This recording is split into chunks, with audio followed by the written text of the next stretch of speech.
आज हम एक बहुत ही दुखद घटना पे बात कर रहे हैं। अहमदाबाद में जो एयर इंडिया की उड़ान AI-171 के साथ हुआ, हमारे पास इसकी कुछ जानकारी है और हम कोशिश करेंगे कि इसके मुख्य तथ्य, जो शुरुआती जांच है और इसका क्या असर हो सकता है, उसे समझें। जी हाँ, ये एक बहुत ही गंभीर और मतलब दुर्भाग्यपूर्ण हादसा था। इसके कई पहलू हैं, देखने वाले, तकनीकी भी और मानवीय भी। तो फिर शुरू करते हैं। ये 12 जून 2025 को हुआ दोपहर में। ये हादसा हुआ कैसे था असल में? हाँ, 12 जून की बात है। दोपहर का समय था, लगभग 1:38। विमान अहमदाबाद से लंदन गेटविक के लिए बस उड़ा ही था। अच्छा, मतलब टेक ऑफ के फौरन बाद? बिल्कुल, टेक ऑफ के तुरंत बाद, और वो क्रैश हो गया। ये विमान बोइंग 7878 ड्रीम लाइनर था, है ना?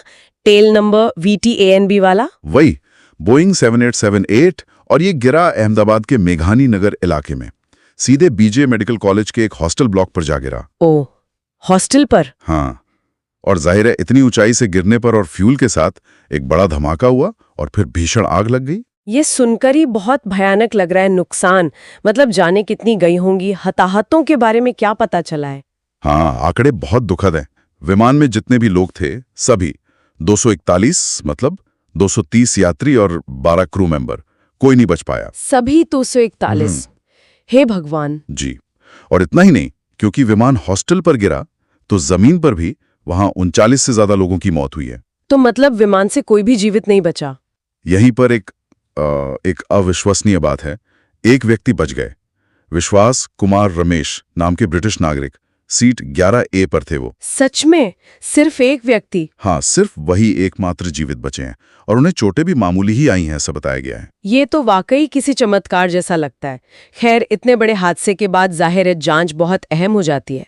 कौन कर रहा है ये जांच और क्या देख रहे हैं वो लोग शुरुआत में? देखिए, भारत का जो विमान दुर्घटना जांच ब्यूरो है, AAIB। अच्छा। और उन्हें तकनीकी मदद मिल रही है कई जगह से, UK से, US की जो एविएशन सेफ्टी एजेंसीज हैं उनसे। बोइंग और GE भी शामिल होंगे हाँ, इसमें? बिल्कुल।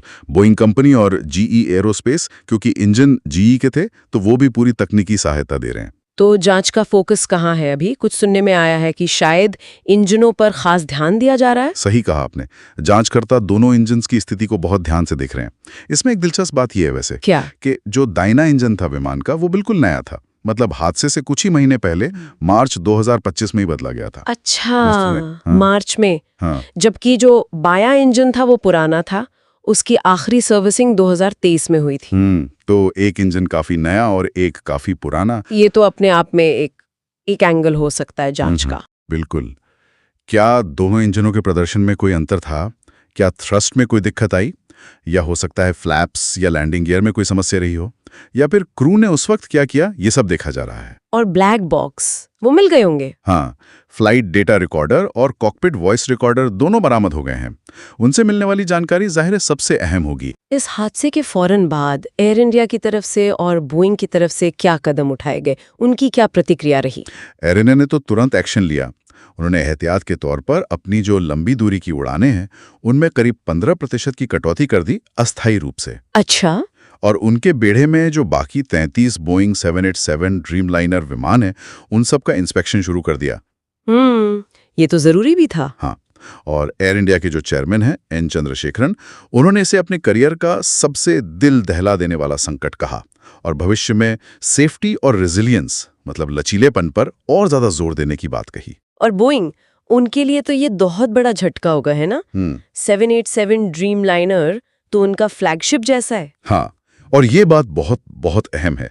देखिए, जब से बोइंग 787 ड्रीम लाइनर ने उड़ान भरनी शुरू की है, तब से लेकर आज तक ये पहली घातक दुर्घटना है। पहली? इतने सालों में? हाँ, पहली जिसमें किसी की जान गई हो। और ये पहला हल लॉस भी है।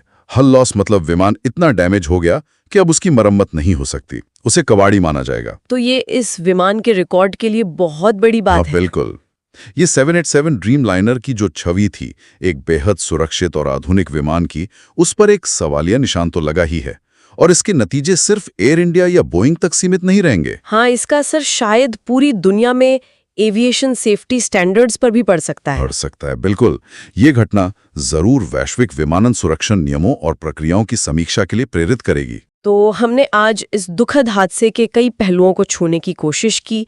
ये हुआ कैसे, जांच की दिशा क्या है, एयरलाइन और मैन्युफैक्चरर की प्रतिक्रिया क्या रही और एविएशन इंडस्ट्री के लिए इसके क्या मायने हैं। जी, ये सिर्फ एक तकनीकी मामला नहीं है, ये एक बहुत गहरी मानवीय त्रासदी है और साथ ही भविष्य के लिए एक बहुत गंभीर सबक भी है, ताकि उड़ानें और सुरक्षित हो सकें। और इस बातचीत के आखिर में एक सवाल शायद हम सबके मन में छोड़ सकते हैं कि टेक्नोलॉजी कितनी भी एडवांस क्यों ना हो जाए, इंसान का रोल, प्रक्रियाओं का पालन, वो हमेशा कितना महत्वपूर्ण रहता है। कैसे इन दोनों के बीच, मतलब तकनीक और मानवीय पहलू के बीच सही संतुलन बनाया जाए ताकि ऐसी त्रासदियां दोबारा ना हो। ये एक ऐसा सवाल है जिस पर शायद हमें लगातार सोचने की जरूरत है।